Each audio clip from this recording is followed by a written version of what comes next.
बहुत बहुत स्वागत है आप सभी का हमारे यूट्यूब चैनल सॉफ्टवेयर टेलीगुरु प्रशिक्षण संस्थान में। दोस्तों मैं हूं रामप्रीत प्रजापति। आज की इस वीडियो से हम स्टार्ट करेंगे टैली में प्रैक्टिकल तथा टैली में काम करना। टैली में काम करने के लिए सबसे पहले हमको सीखना है कंपनी क्रिएशन इन टैली ERP9 यानी टैली में कंपनी बनाना। दोस्तों आगे बढ़ने से पहले अगर आप हमारे यूट्यूब चैनल पर नए हैं और अभी तक आपने हमारे यूट्यूब चैनल को सब्सक्राइब नहीं किया है तो सबसे पहले आप इसे सब्सक्राब कर लें, साथ में बेल आइकन को प्रेस कर दें ताकि हमारे नए अपडेट नए वीडियोज़ आपको सबसे पहले मिल सकें। तो चलिए स्टार्ट करते हैं। टैली टैली आपका ओपन हो रहा। तो टैली सॉफ्टवेयर ओपन होने के बाद में कुछ इस प्रकार का विंडो स्क्रीन आपके सामने आएगा। इसमें जो सबसे ऊपर का है टाइटल बार कहलाता है, उसकी नीचे वाली जो लाइन है इसे टॉप हॉरिजॉन्टल बटन पैनल बोलते हैं। इस पर कुछ ऑप्शन तथा उसके शॉर्टकट्स दिए गए होते हैं। यहाँ पर टॉप राइट कॉर्नर पर आप देखेंगे तो यहाँ पर मिनिमाइज का बटन है, मैक्सिमाइज का बटन है, एक क्लोज का बटन है, लेकिन क्लोज यहाँ पर डिसेबल होता है, इससे क्लोज नहीं होता है यहाँ से। तो क्लोज आपका यहाँ से होगा। यहाँ पर भी क्लोज का ऑप्शन दिया गया है, यहाँ से आप इसको क्लोज कर सकते हैं। इसके नीचे का ये जो पैनल है इसको राइट वर्टिकल बटन पैनल बोलते हैं। इसमें भी कुछ ऑप्शन तथा उसके शॉर्टकट दिए गए होते हैं। अभी इस पर कुछ दिखाई नहीं दे रहा, नीचे केवल दो ऑप्शन दिखाई दे रहे हैं। जैसे हम इसमें किसी कंपनी को ओपन करेंगे या कंपनी बना लेंगे तो इस पर बहुत सारे ऑप्शंस एक्टिव हो जाएंगे। इसके बाद में इसमें नीचे का जो पैनल है ये टैली का प्रोडक्ट इन्फॉर्मेशन और ये टैली का वर्जन के बारे में कि प्रेजेंट टाइम में इस पर कौन सा वर्जन इंस्टॉल है, और ये टैली के लाइसेंस के बारे में। अगर टैली का लाइसेंस सॉफ्टवेयर नहीं होगा तो यहाँ पर एजुकेशनल वर्जन लिख करके आएगा। अगर टैली लाइसेंस है तो लाइसेंस का सीरियल नंबर और कब तक वैलिड है लिखा रहेगा। ये टैली का कॉन्फ़िगरेशन है। और ये जो एरिया होता है टैली का कैलकुलेटर पैनल, यानी इसमें कैलकुलेटर का भी ऑप्शन दिया गया है। अगर कोई आपको कैलकुलेट करने हैं तो आप यहाँ से क्लिक करके भी कैलकुलेट कर सकते हैं। बाकी कैलकुलेटर का शॉर्टकट यहाँ दिया गया है Ctrl+N, यानी Ctrl+N को प्रेस करके कैलकुलेटर को आप एक्टिव कर सकते हैं और जो भी आप कैलकुलेट करना चाहते हैं उसको आप यहाँ कैलकुलेट करके आउटपुट ले सकते हैं। तो चलिए कैलकुलेटर को एक्टिव करके दिखा देते हैं। एक्टिव करने का तरीका है या तो Ctrl+N को प्रेस करिए या तो इस पर क्लिक कर दीजिए तो भी एक्टिव हो जाएगा। जैसे यहाँ कोई कैलकुलेट आपको करना है, जैसे 50+50+ करना है, एंटर करेंगे तो ये आपको आउटपुट के रूप में यहाँ आ जाएगा। देखिए जो भी आप कैलकुलेट करते जाएंगे यहाँ पर दिखाता जाएगा। जैसे 500+20+10 एंटर करेंगे आउटपुट आपको दिख जाएगा। तो इस प्रकार से कैलकुलेट को एक्टिव आप इसमें कर सकते हैं। कैलकुलेटर को डीएक्टिव करने के लिए या आप ऊपर के एरिया में या तो आप यहाँ पर डबल क्लिक कर दीजिए, नहीं तो इसका भी शॉर्टकट होते हैं। देखिए इसके शॉर्टकट यहाँ दिए गए हैं। यहाँ पर लिखा है Ctrl+M, यानी Ctrl+M को भी प्रेस करके आप कैलकुलेटर को डीएक्टिव कर सकते हैं। तो Ctrl+M को जैसे हम प्रेस करते हैं कैलकुलेटर आपका डीएक्टिव हो गया। तो चलिए अब इसमें देखते हैं कि कंपनी कैसे बनाया जाए। टैली में कंपनी बनाने के लिए जो सबसे पहला मेनू आपको एक दिखाई दे रहा है यहाँ पर कंपनी इन्फो मेनू है, यानी कंपनी इन्फॉर्मेशन मेनू है। इसमें कुछ ऑप्शंस आपको दिखाई दे रहे हैं। अभी इसमें और भी ऑप्शंस आएंगे जब हम कोई कंपनी बना लेंगे या कंपनी को ओपन कर लेंगे तो इसमें बहुत सारे ऑप्शन और बढ़ जाएंगे, लेकिन अभी फ़िलहाल इसमें इतनी ऑप्शन है। तो इसमें सेलेक्ट कंपनी है, लॉगिन एज रिमोट यूजर है, क्रिएट कंपनी, यानी कंपनी बनाने के लिए आप क्रिएट कंपनी नामक ऑप्शन को सेलेक्ट करेंगे। तो इसको सेलेक्ट करके आप इंटर प्रेस करेंगे, कंपनी क्रिएशन फॉर्म खुल जाएगा। या देख रहे होंगे जैसे कि आप यहाँ देख रहे हैं कि हर एक ऑप्शन का एक पहला लेटर इसमें रेड कलर में दिखाई दे रहा, तो उसका शॉर्टकट के रूप में उसको आप प्रयोग में ला सकते हैं। यानी जैसे मान लिया क्रिएट कंपनी का पहला लेटर सी है, सी रेड कलर में है, तो आप कहीं भी हो किसी भी ऑप्शन पर हो, चाहे जिस ऑप्शन पर सेलेक्ट किए हों, आप सी को प्रेस करेंगे तो भी क्रिएट कंपनी खुल जाएगा, या इसको सेलेक्ट करके आप इंटर को प्रेस करेंगे तो भी कंपनी क्रिएशन खुल जाएगा। तो हम क्रिएट कंपनी को सेलेक्ट करके एंटर प्रेस करते हैं तो ये कंपनी क्रिएशन खुल गया। देखिए इस प्रकार का ये कंपनी क्रिएशन फॉर्म खुलेगा। अब इसमें हम कंपनी के डिटेल्स को फिल करेंगे एक एक करके। तो चलिए देखते हैं इसमें क्या क्या फिल किया जाएगा। तो इसमें जो फिल करना है सबसे पहले तो यहाँ डायरेक्टरी का नाम आ रहा। इसका मतलब ये हुआ कि ये जो कंपनी आप सेव करोगे, जो कंपनी आप बनाओगे, ये कहाँ पर जा करके स्टोर होगा, यानी किस ड्राइव में आपके कंप्यूटर में सेव होगा। तो ये बाय डिफ़ॉल्ट सी ड्राइव में जा करके स्टोर होता है। इसका पाथ आप अपने अनुसार चेंज भी कर सकते हो, सी के अलावा कोई अदर पाथ भी दिया जा सकता है। तो फिलहाल बाय डिफ़ॉल्ट हम उसको वही रहने दे रहे हैं, बाद में इसको चेंज करना भी बताएंगे। तो यहाँ पर कंपनी का नाम हम टाइप करेंगे कि जिस नाम से हम कंपनी बनाना चाह रहे हैं वो उसका नाम क्या है, यानी जिस फर्म का आप रिकॉर्ड मेंटेन करना चाह रहे हैं उसका क्या नाम है। तो मैंने एग्जांपल ले लिया सॉफ्टवेयर टेलीगुरु का, तो कंपनी का नाम मैंने सॉफ्टवेयर टेलीगुरु टाइप कर दिया। मेलिंग नेम में उसका पत्र व्यवहार का नाम, इसका मतलब ये हुआ कि जो नाम आपने यहाँ ऊपर टाइप किया है वही नाम सेम यहाँ कॉपी हो गया। इसका मतलब ये हुआ कि जो मेलिंग नेम के आगे जो नाम लिखा जाएगा कंपनी का, जब हम कोई रिपोर्ट को प्रिंट करेंगे तो यही नाम उस रिपोर्ट पर प्रिंट होगा। यानी यहाँ पर अगर आप शॉर्ट फॉर्म में लिखना चाहते हैं तो शॉर्ट लिख सकते हैं, तो शॉर्ट फॉर्म में नाम प्रिंट होगा। अगर आप पूरा नाम वही रहने देना चाह रहे हैं तो वही नाम प्रिंट होगा।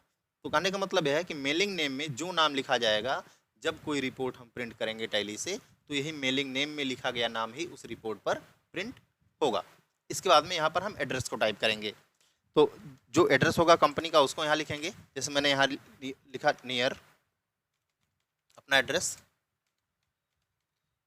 डिग्री कॉलेज कंपनी बाग बस्ती, ये एड्रेस मैंने टाइप कर दिया। तो इस प्रकार से कंपनी का नाम, कंपनी का एड्रेस आप यहाँ पर 2 लाइन या 3 लाइन में लिख सकते हैं। तो यही जो एड्रेस है ये भी सभी रिपोर्ट्स पर प्रिंट होगा। तो यहाँ पर कंपनी की कंट्री चूज करेंगे, यानी कंपनी किस कंट्री की है।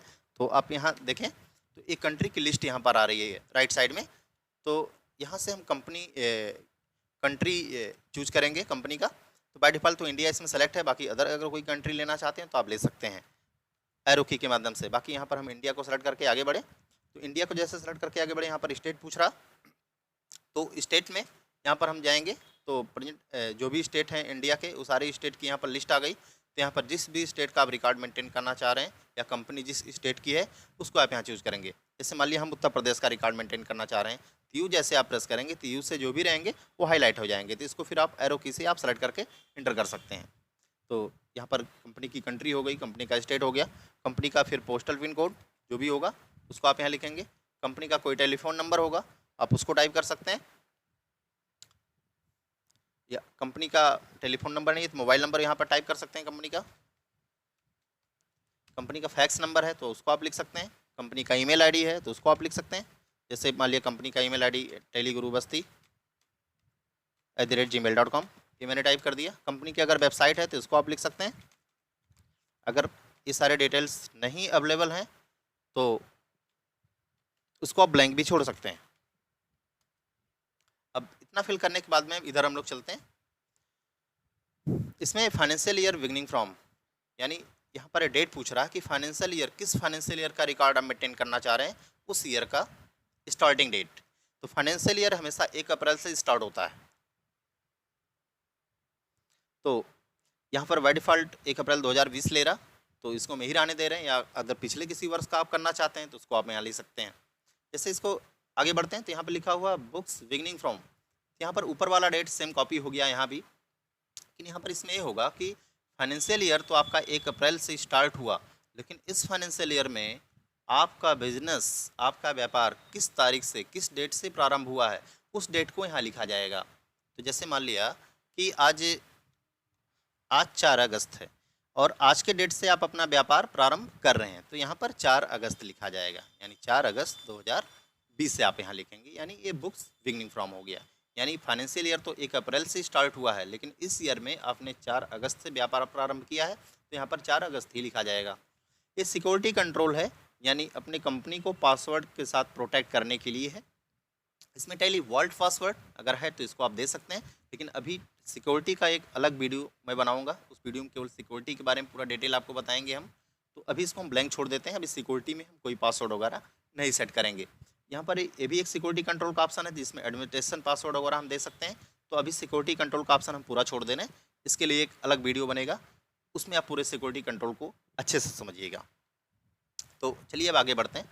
जैसे हम आगे बढ़ते हैं तो यहाँ पर नीचे जब हम आते हैं तो यहाँ पर बेसिक करेंसी इन्फॉर्मेशन के बारे में पूरा डिटेल यहाँ पर बताया गया है। अब इसके बारे में थोड़ा समझ लेते हैं कि इसमें क्या क्या चीज़ें हैं। तो इसमें देखिए क्या क्या आ रहा है। इसमें बेसिक करेंसी इन्फॉर्मेशन है, यानी जैसे मैंने इंडिया चूज़ किया है तो इंडिया का करेंसी सिंबल यही है, आप लोग जानते हैं।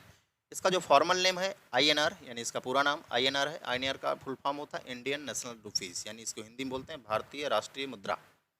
तो ये सब वही रहेगा, ये सब बाय डिफ़ॉल्ट ले लेगा, इसमें हमको कुछ करना नहीं है। एक ऑप्शन इसमें होता है सुफिक्स सिंबल टू अमाउंट, यानी अगर ये ऑप्शन नो रहेगा तो क्या प्रभाव पड़ेगा, यस कर देंगे तो क्या प्रभाव पड़ेगा। चलिए इसको एक लाइन में समझ लेते हैं। तो देखिए जैसे मान लिया हमको अमाउंट लिखना है 10,000, तो मैंने अगर 10,000 लिखा तो 10,000 लिखने के बाद अगर हम रुपए का सिंबल लगाना चाहते हैं बाद में, तो उस समय इस ऑप्शन को यस किया जाएगा। लेकिन अगर 10,000 लिख के पहले हम रुपए का सिंबल लगाना चाहते हैं, उसके बाद में 10,000 लिखना चाहते हैं, तब हम इसको नो ही रहने देंगे। यानी अगर ये ऑप्शन नो रहेगा तो पहले रुपए का सिंबल बनेगा, फिर 10,000 लिखा रहेगा। लेकिन अगर इसको हम यस कर देते हैं, ये वाला ऑप्शन अगर हम यस कर देते हैं, तो क्या होगा, पहले 10,000 लिखेगा, इसके बाद में फिर रुपीज़ का सिंबल बनेगा।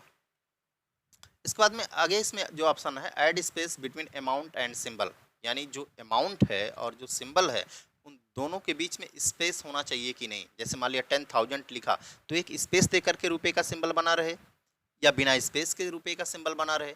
तो अगर ये यस है तो स्पेस, इसका मतलब इनेबल है तो स्पेस दे के रुपए का सिंबल बना रहेगा। अगर इसको हम नो कर देंगे, यानी एन अगर प्रेस कर देंगे, एन फॉर नो, नो हो जाएगा, तो कोई स्पेस नहीं होगा उसमें, इसलिए। लेकिन स्पेस होना चाहिए, इसको हम यस कर दे रहे हैं।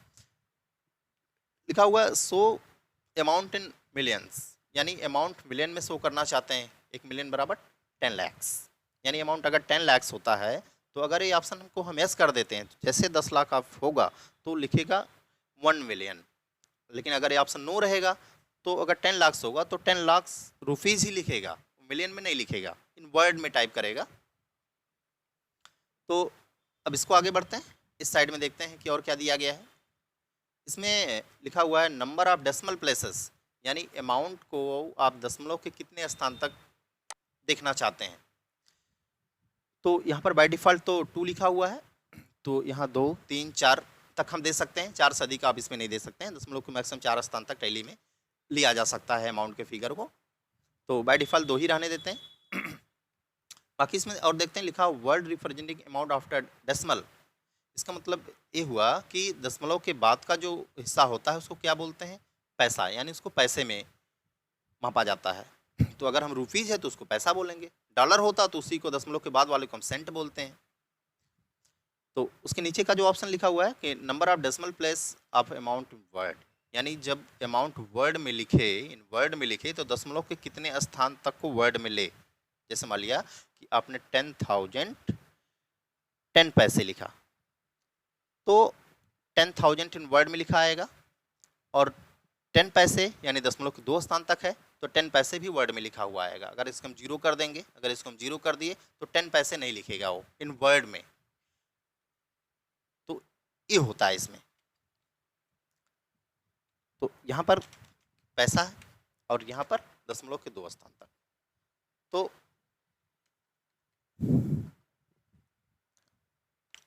ये सारे डिटेल्स को हम फिल करके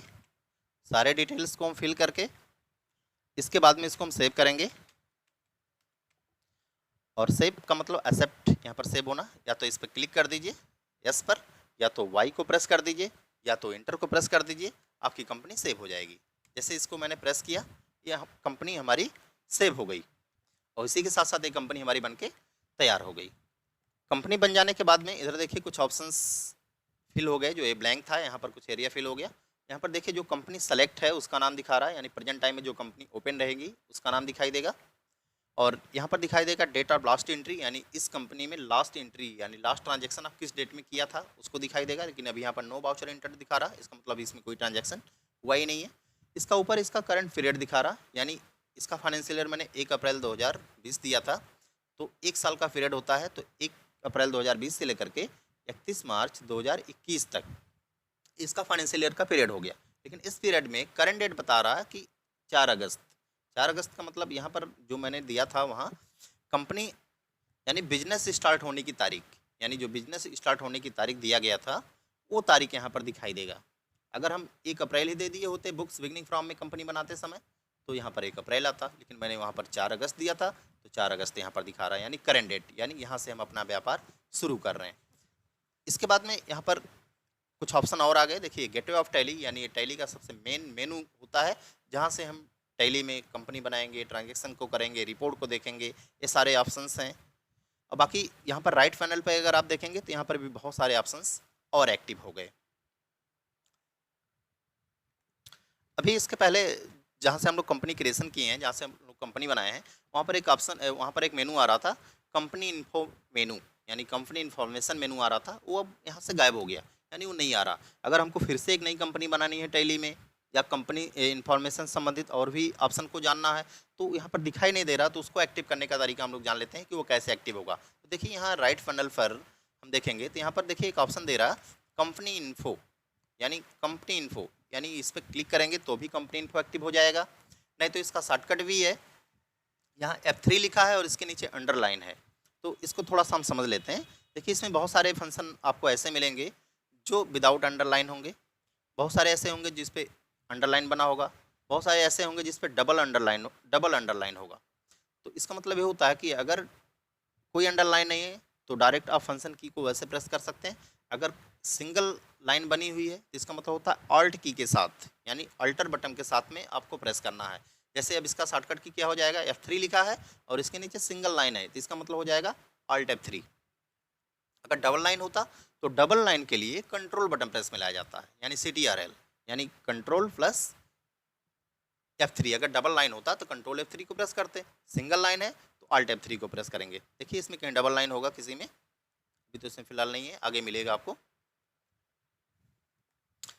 यहाँ देखिए ऊपर के एरिया में डबल लाइन दिया गया है ना। जैसे यहाँ डबल लाइन है तो इसका मतलब कंट्रोल प्लस H इसका शॉर्टकट की है, और यहाँ पर सिंगल लाइन है तो इसका मतलब ऑल्ट प्लस H है ना। तो इससे आप समझ गए होंगे कि डबल लाइन और सिंगल लाइन का मतलब क्या होता है। तो चलिए इसको क्लिक करके कंपनी इन्फो खोलते हैं, यहाँ पर क्लिक करेंगे तो भी एक्टिव हो जाएगा। तो कंपनी इन्फो पर जब हम क्लिक करेंगे तो कंपनी इन्फो आपके सामने फिर से एक बार खुल जाएगा। देखिए कंपनी इन्फो आपके सामने आ गया इसमें, लेकिन आपकी बार कुछ ऑप्शंस बढ़ गए हैं, यानी जैसे कंपनी आपकी एक ओपन हो चुकी है तो इसमें कुछ ऑप्शंस और बढ़ गए हैं। इन सारे ऑप्शंस के बारे में एक अगले वीडियो में आपको सारे ऑप्शंस के बारे में एक एक करके पूरा डिटेल हम बताएंगे, और सिक्योरिटी का तो एक अलग वीडियो ही बनेगा, उसके लिए भी मैंने बताया है। कंपनी इन्फो का भी एक अलग से आपको वीडियो मिलेगा। तो थोड़ा सा इसके बारे में और जान लेते हैं। तो देखिए कंपनी इन्फो में अभी हम लोग इसमें सिर्फ एक ऑप्शन जाने हैं, क्रिएट कंपनी।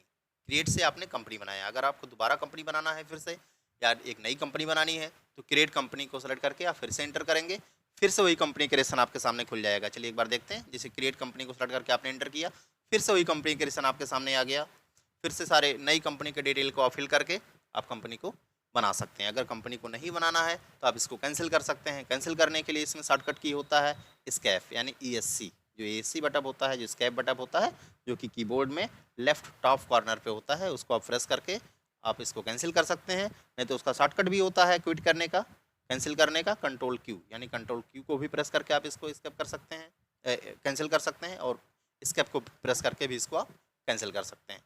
इस प्रकार से कंपनी बना सकते हैं। तो उम्मीद है कि आपको समझ में आया होगा। Thank you for watching my video.